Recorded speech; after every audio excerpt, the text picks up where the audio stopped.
Hello my lovely students, welcome back to my channel.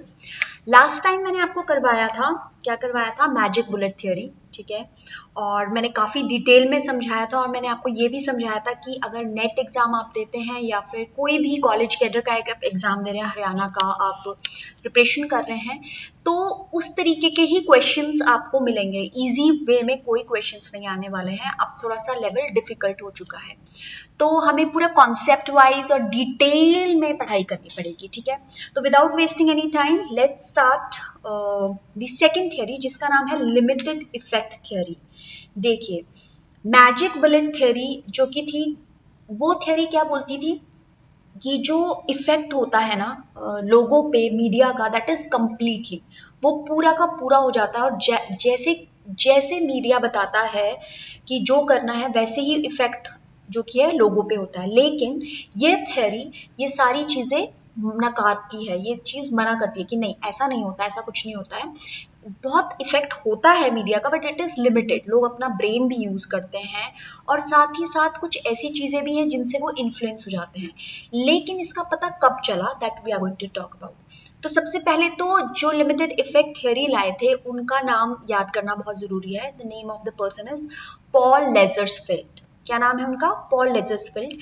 इन्होंने आगे भी टू स्टेप फ्लो थ्योरी दी थी, जिनके बारे में हम आगे भी पढ़ेंगे, अच्छे से पढ़ेंगे। ठीक है, पहले आप ये समझिए।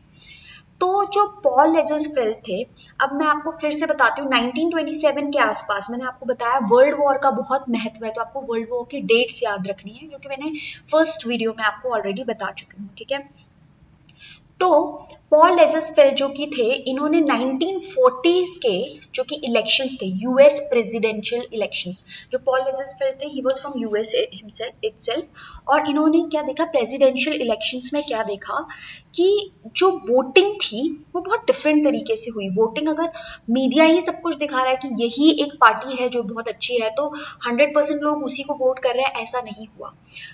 उल्टा हुआ। क्या हुआ इसमें, उनको रियलाइज हुआ कि जो मीडिया, जो मेन प्लेयर्स हैं ना आपके इस थ्योरीज के, वो हैं तीन, जो कि आपको याद रखने पड़ेंगे। एक तो मीडिया ऑफ कोर्स, लेकिन मीडिया डायरेक्टली इफेक्ट नहीं कर रहा है, लिमिटेड इफेक्ट कर रहा है। उसके बीच में एक और है, दैट इज गेट कीपर्स। और थर्ड है हमारा ओपिनियन लीडर्स, है ना। मीडिया जो कि है एक न्यूज इंफॉर्मेशन देती है, और गेट कीपर्स क्या है? गेट कीपर होते क्या है? Gate keeper is a kind of a watchman. ठीक है, मान लीजिए आप सपोज आप शाहरुख खान के घर जाना चाहते हैं, वहां पे वॉचमैन खड़े होंगे, तो वॉचमैन क्या आपको इजिली जाने देंगे उस गेट से कि हाँ जाइए, मिल गया ये मन्नत में, आप वहां पे वेट कर रहे हैं? नो, ठीक है, वो नहीं जाने देंगे आपको। लेकिन हाउएवर अगर अंबानीज शाहरुख खान के घर जाते हैं मिलने, तो ऑफकोर्स वो गेट कीपर उसे जाने देगा। तो यानी कि गेट कीपर का काम क्या है?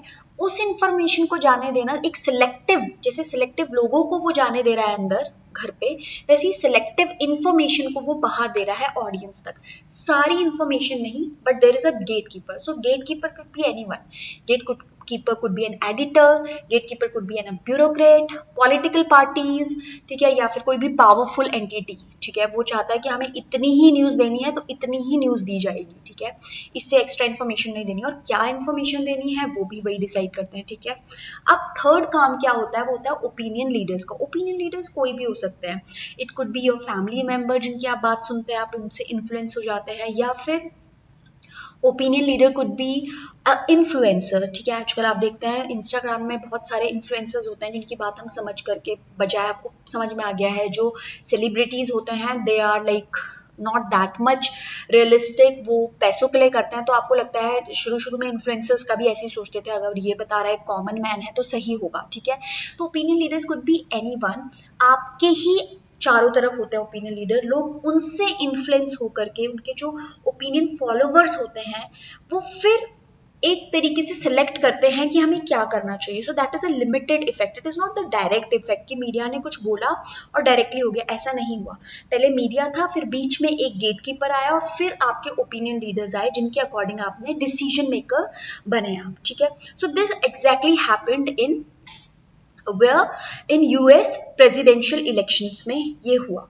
ठीक है, अब हमने जो जो भी बातें मैंने आपको बताई, एक तो मैंने आपको बिगिनिंग बताई इसकी कि पॉल लेजर्सफील्ड आए थे, सेकंड पॉइंट वाज 1940 में हुआ था, और थर्ड पॉइंट इज इसमें 3 प्लेयर्स होते हैं, one is media, second is gate keepers and third is opinion leaders. तो ओपिनियन लीडर्स का अगर क्वेश्चन बहुत बारी आता है कि who are in which theory you will find opinion leaders, तो ऑफकोर्स आप 2 स्टेप फ्लो थियरी जो हम आगे करेंगे उसमें प्लस लिमिटेड इफेक्ट थियरी में भी आप उसको ढूंढेंगे, आपको मिलेगी। बात और बताती हूँ आपको, जो आपके ये जोसेफ क्लैपर थे, ठीक है, जिन्होंने रिव्यू किया था बहुत सारी मीडिया स्टडीज को। उनकी एक बुक थी जिसका नाम था the effects of mass communication 1960 में, ठीक है।